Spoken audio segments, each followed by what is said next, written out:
We just came from Fargo.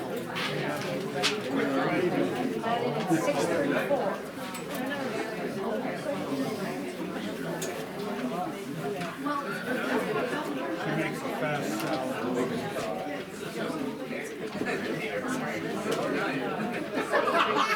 No, you go.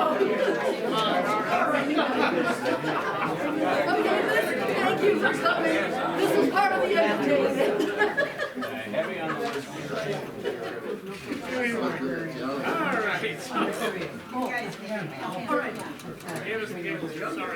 All right, anyway, welcome everybody to, well, let's see, Barnes County Historical Society Lecture Season 24.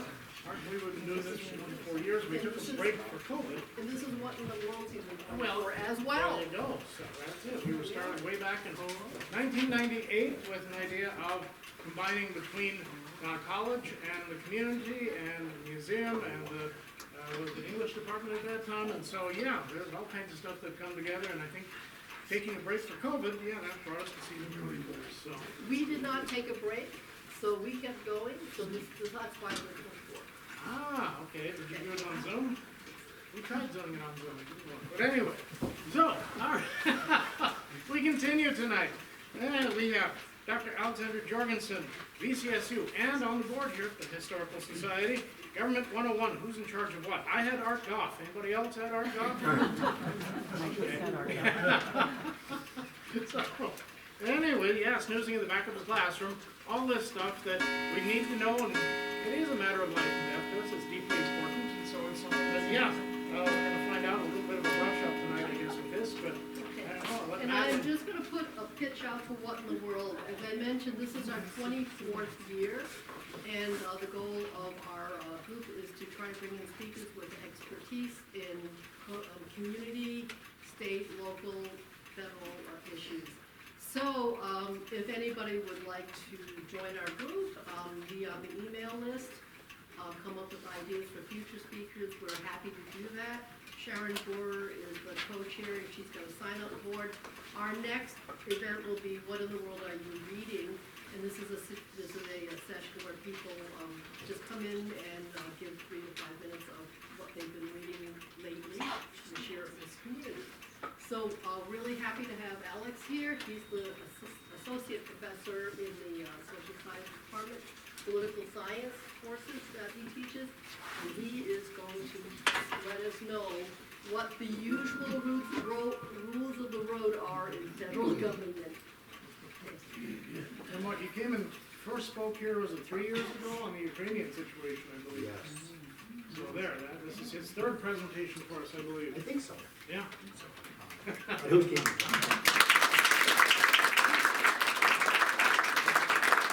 Well, thank you for inviting me. I do feel obligated to do this because I have an interest in it. I have a background in it, and I'm on the board, so Wes is going to hound me forever if not. I know Madeline got you on this one.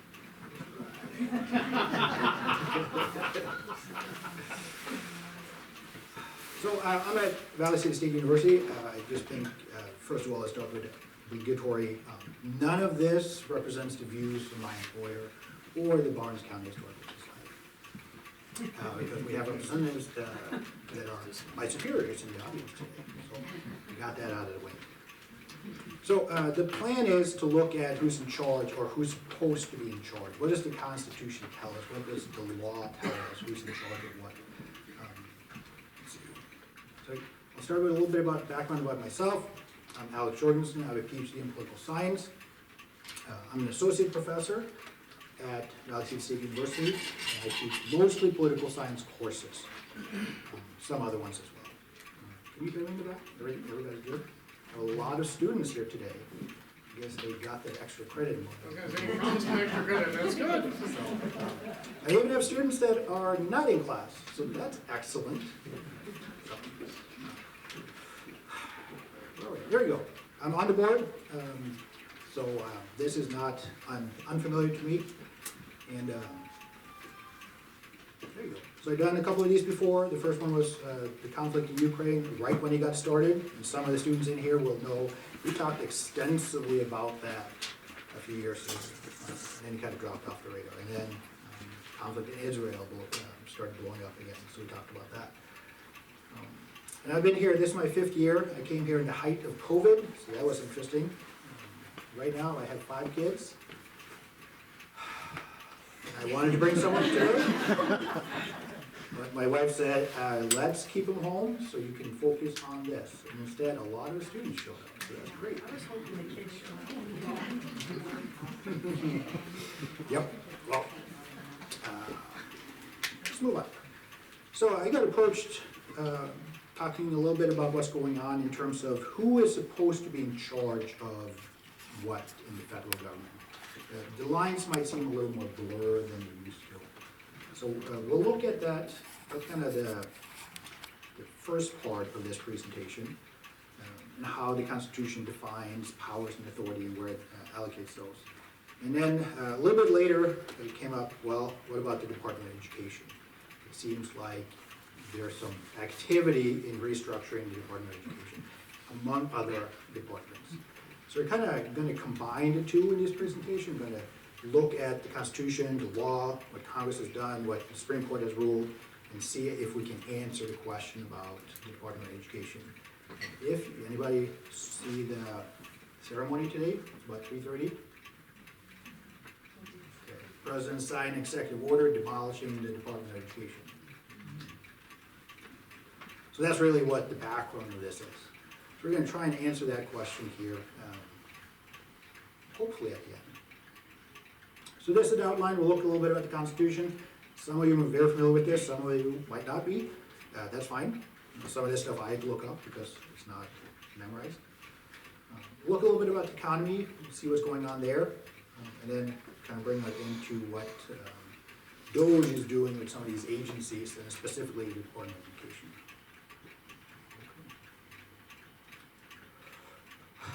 So there are several components here, actually I'll go back here, several components from the Constitution we'll look at federalism, look at how powers are shared between the federal government and states. We won't really talk too much about states today, because this is really the federal level. And then we'll look at the Bill of Rights, that's the limit on government. Look at separation of power and checks and balances, because that really outlines the structure of where authority lies. So we got a couple of sections in Article 1. Article 1 is the part of the Constitution that deals with Congress. Article 2 deals with the President. 3 deals with the Supreme Court. And we got 4 more. We got some amendments that are kind of important in terms of defining where power lies. So look at this. I'm going to skip this one kind of. This. But let's start. We're not going to look at all of these. So these are enumerated powers in Article 1, Section 8 of the Constitution of what is the power and authority of Congress. So some of these I want to highlight is taxing and spending. That's kind of important for this topic. Congress has the power to tax and to spend money, but only by law. We'll get to that on the next slide. So whenever Congress wants to spend money, they have to pass a bill to do that. Then it is by law, statute. Another thing that's come up recently is this piece. In here, there is a provision of naturalizing citizens. So Congress has the authority to create the rules to naturalize the citizens. I am a naturalized citizen, for those of you know. I'm from Norway, and I've had my citizenship for 5 years now, a little over 5 years. So I went through that process. So I have all my documents in order. No worries there. But that is something that can change because it's not in the Constitution. Birthright citizenship is in the Constitution. So most of you have birthright citizenship either because you're born in America on American territory, or you can be born elsewhere to at least one American parent. And you will forever be an American. And then here, we call this a necessary and proper clause, the elastic clause. Congress has the ability to use this clause to kind of get around things that they don't necessarily have an authority to do. And I don't mean illegal. For instance, here, Congress can regulate the economy. Does that mean Congress can create a national bank? Sure, maybe. It doesn't say so in the Constitution, but if you combine the necessary and proper clause, say Congress can do these things with, combined with other powers. Supreme Court rule, yes, Congress can establish a national bank. We call that the Federal Reserve. So these are important pieces that we'll just talk a little bit about. They will come back here when we come to congressional acts later. I was wondering if you guys want to ask questions during, or do you want to wait until the end? Wait until the end? Okay. It might be hard to remember everything. Right, so that's what I was wondering. So, I don't mind if you do. As long as you can keep the train running on time, that's fine. When are we supposed to be done? Right. So Article 1, Section 8, enumerated powers, these are spelled out, we know this for sure. There's Article 1, Section 9 that are prohibited powers. Congress cannot do this. Some of you might see this here, direct taxes. We're not going to talk about it.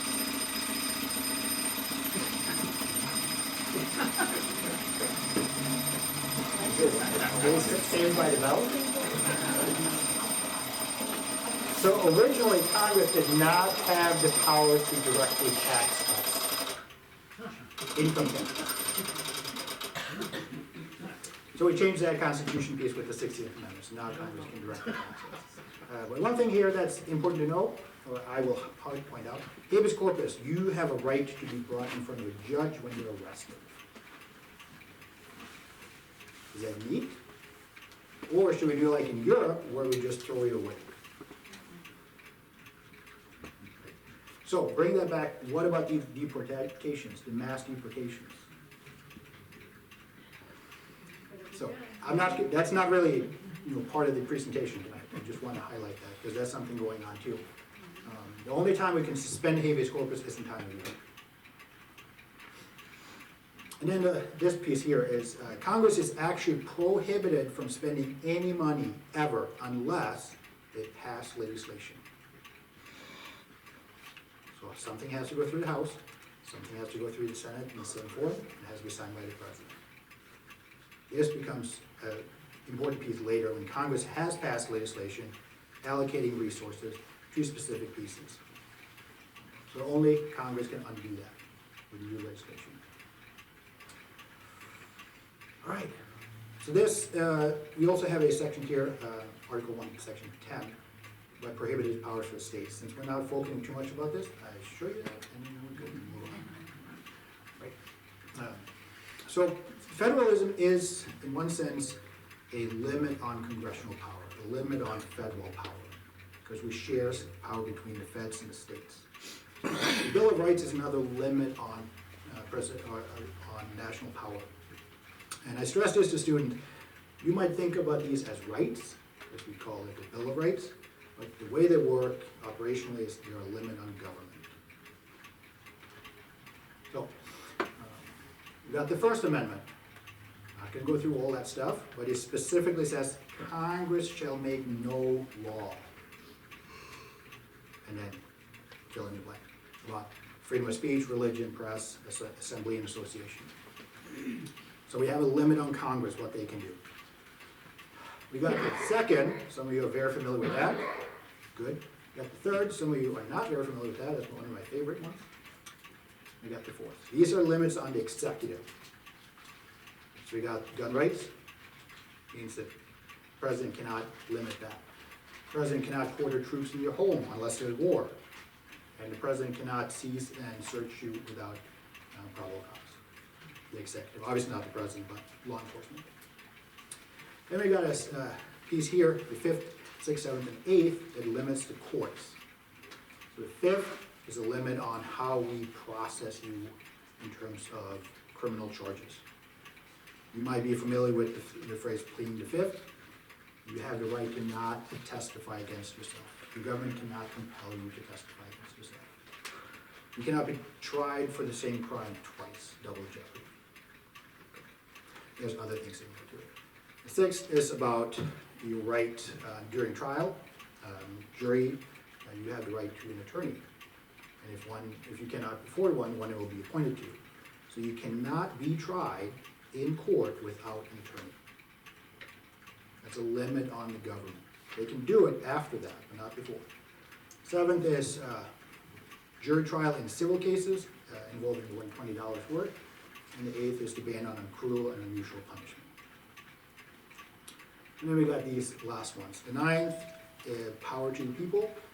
10th, power to the states. So that limits what the feds can do in certain aspects. So we got enumerated powers telling us what Congress can do. We got prohibited powers telling us what Congress cannot do. And then we got prohibited powers for the states. Anything else is reserved for either the people or the states. We won't go too much into that, but that limits what the feds can do in certain aspects. So clear limitations. So some of you might be familiar with this. We share power within the federal government. When I say we, I'm not part of it. But that's our system. We have 3 different branches. We got Constitution outlining Congress, the legislative branch in Article 1. We got executive branch with the President, Article 2, and the judicial branch with the Supreme Court in Article 3. Within the legislative branch, we have 2 chambers, so even more division of power, because the founding fathers were lawmakers. They designed the Constitution and Congress to have the most power and the most influence. But they were worried that it would be too much. So they divided Congress against itself with the House and the Senate. Now, the President is the undisputed leader of the executive branch. The President also has a Vice President and a cabinet to help them do their job. And in the judicial branch, we have the Supreme Court on top, and then we have other federal courts. So there is a division of power here. And all of that is designed to eliminate the possibility, or at least minimize the possibility, that one branch or one actor within the branch becomes too powerful, like the King of England. Okay, there you go. But to make sure that one branch doesn't become too powerful, we have other branches check that branch. There's checks and balances between those branches. So let's start here on green. That's the legislative or Congress. They have all these things. Highlight some of these. Congress is the one passing law. It has to pass through the House, has to pass through the Senate, identical format, and then goes to the President for signature. The President can veto it. Ooh, we're not there yet. Let's get back to that. Goes to the President for signature. If the President vetoes that, the Congress can override it with a supermajority. I want to highlight this a little bit in terms of foreign policy. There's a very limited role of Congress in foreign policy. The President takes the lead on shaping American foreign policy. He is the chief diplomat, the chief negotiator, commander-in-chief. Congress here, especially the Senate, has more of a reactionary role. Congress, if the President goes out and negotiates a treaty, Congress, the Senate, has the ability to ratify that treaty or reject that. But that's it. They don't get any partaking in that negotiation or those negotiations. And the Senate gives consent to presidential appointments. That could be ambassadors, it could be executive officials, what you have. Congress can also impeach the President for high crimes and misdemeanors. And President Trump is the first president to be impeached twice, also exonerated twice. It's not really that big of a deal, but Congress has the ability to set the number of justices on the Supreme Court. Right now, we have 9. Some of you that are interested in history might remember FDR's threat to the Supreme Court of packing the court with more justices, because they're oppositional to his media programs. Right. When it comes to the executive, the President has the commander-in-chief title. So the President leads the troops. The Congress has the power to declare war. We haven't declared war since 1942, and we've been around the world once or twice since then. So it doesn't always work as intended. The President is mostly responsible for foreign affairs. Congress has a little bit of say. But the President negotiates with other countries. He represents us when we meet with other countries. And the President makes appointments like ambassadors to foreign countries. And of course, domestic. This, we already mentioned the veto a little bit. The President can say no. Congress can override that. It doesn't always work out so well. This is one of the most interesting powers in our whole Constitution.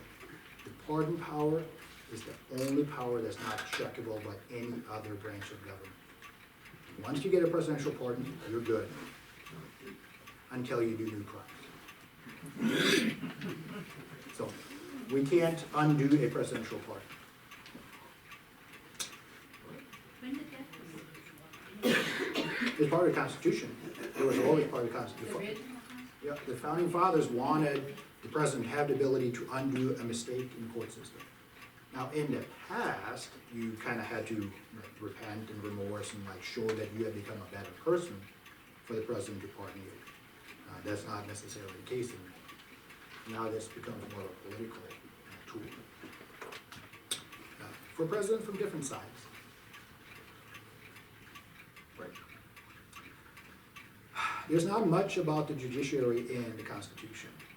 You don't even have to be a citizen to be a judge, which is interesting, because you have to be a citizen to be president. But we have a Supreme Court that is the final court. They get the final say. Once the Supreme Court makes a ruling, that's final. There's nothing above that. The only way to overturn it is to change the Constitution, change the law, or have a new Supreme Court revisit that issue. The Supreme Court has something called judicial review. That is the power to rule something unconstitutional. An act of Congress could be unconstitutional, and action by the president could be unconstitutional. And at the state level, but we're trying to stay away from that. And the Chief Justice leads the judicial branch, and if we impeach a president, the Chief Justice comes into the Senate and presides over the proceeding. But only if we impeach the president. So, we kind of looked at the foundation, the Constitution, how it outlines the powers, where the powers are supposed to be, the authority is. So now we're going to step back and look at the transition from the previous president to the current president. So Joe Biden left office, earlier this year, 46th president. His economic performance was a big part of the outcome of the election. But if you look at some of these numbers, they're not as bad as